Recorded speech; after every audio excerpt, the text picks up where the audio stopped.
Welcome to part 4 of Mom's Urn. So this is where we're going to work on the inlays. So I want to take the ironwood, as I mentioned in my last episode, and make some diamond patterns out of it using this ironwood, and maybe do a couple little stripes that go on along with it. We'll see how it turns out. I did do a trial with the method that I intend on using for getting the inlaid, I guess you want to call it. I mean, I just kind of sketched out a rough diamond and then took my chisel, and I was able to get, a deep enough pocket for something like this to fit into. So that's what I'm going to try to do. There's two tricky parts on making this box. One of them was the dovetails, which I believe came out to as good as quality as I can do anyway, as I continue to work on my skills. And now comes the inlay, because I only got one shot at this, and I got two of them to do. I'm going to do one on this side and one on the other side. And my fear is if I do mess it up, well, then obviously all this here was for naught, and I have to start over. Or maybe I can plane it down to that, but I'll be losing some wood. That's probably my only option to try to salvage what we have. So anyway, so let's get on to it.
So as you can see, went ahead and chiseled that out.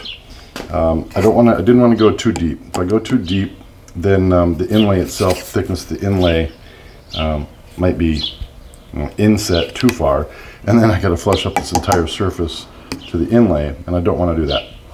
So I'm going to kind of just try to creep up on it with those light taps that I was doing with the chisel, and then I'm going to try to pair this with the chisel. I do have a plane, a router plane, but I'm going to try it with the chisel first and see what kind of results we get. I'm afraid with the router plane, it might end up being too aggressive to some point, and when it grabs the wood, I don't want it to tear these walls out. So we'll try it with the chisel first and see what we get.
All right, let's see what we got.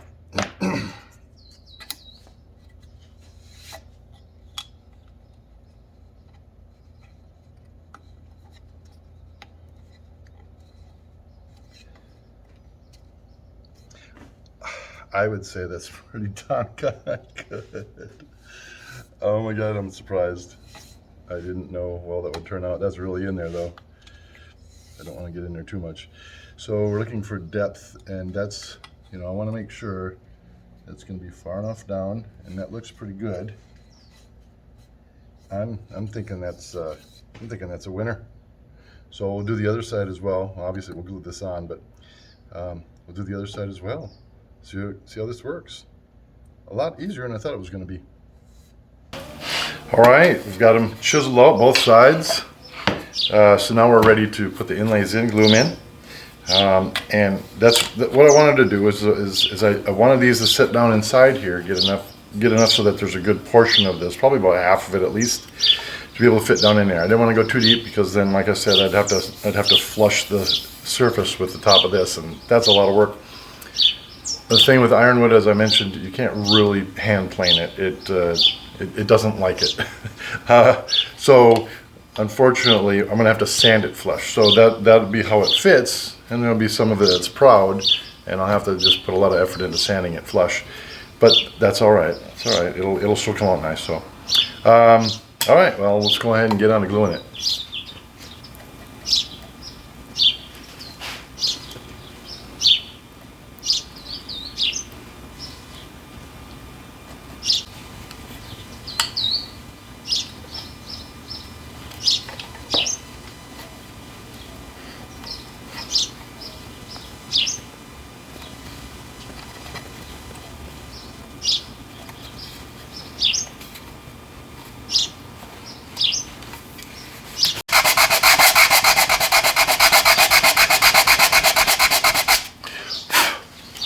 All right, let's see how this turned out. A little bit of denatured alcohol here.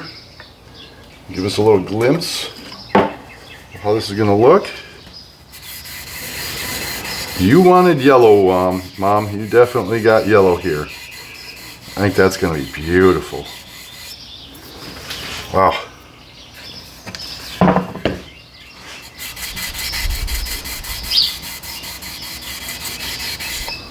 Oh yeah. Definitely beautiful. All right, I think these are gonna add a lot of good flavor to this urn.